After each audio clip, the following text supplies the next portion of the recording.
দিৱালীত মানে মই এনাৰ্জাইজ কৰিবৰ কাৰণে লৈছোঁ কুবেৰ ষ্ট'ন আৰু মাছ মানি। নৰ্মেল মাৰ্কেট ৰেটটো বহুত বেছি হয় এইবিলাক ষ্ট'নৰ, কাৰণ এইবিলাক ষ্ট'ন বহুত ৰেয়াৰ হয়। তথাপিও যিসকলে জানে, যিসকলে মূল্য বুজি পায়, কোনোবাই ভাবিব পাৰে এই সৰু পাথৰৰ পৰানো কি আহিব, তো এইবিলাক নিজৰ নিজৰ বিশ্বাসৰো কথা।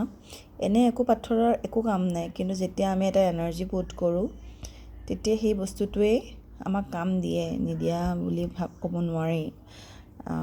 মানে যোনে ব্যৱহাৰ কৰিছে তেওঁলোকেহে জানে, নকৰিলে কেনেকৈ গম পাব। এতিয়া যেনেকৈ এটা বেমাৰ হ'লে, যাৰ বেমাৰটো হয় সিহে গম পায় কেনেকুৱা লাগে হ'লে। আঙুলিটো কাটিলে কেনেকুৱা লাগিব পাৰে, যাৰ নাকাটে সি কেনেকৈ গম পাব।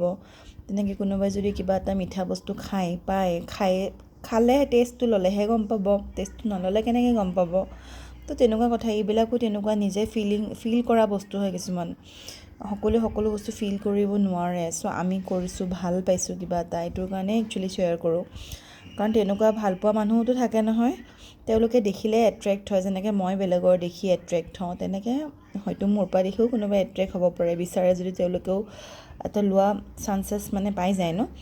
এইটো কাৰণে মই শ্বেয়াৰ কৰোঁ। আৰু যিসকলে বিশ্বাস নকৰে, সেয়া নকৰে, নামানে, তেওঁলোকৰ কথা বেলেগ। সকলোৰে চইচ একে নহয় নহয়, সকলো বেলেগ বেলেগ থাকে, বেলেগ বেলেগ চিন্তাধাৰাৰ মানুহ থাকে, চইচ বেলেগ থাকে। গতিকে আপোনালোকে আপোনালোকৰ কামত সুখী আছে, তেনেকৈ থাকক, সুখী থাকক। আৰু আমি আমাৰ কামত সুখী আছোঁ, চ' আমাক এনেকৈ সুখত থাকিব দিয়ক।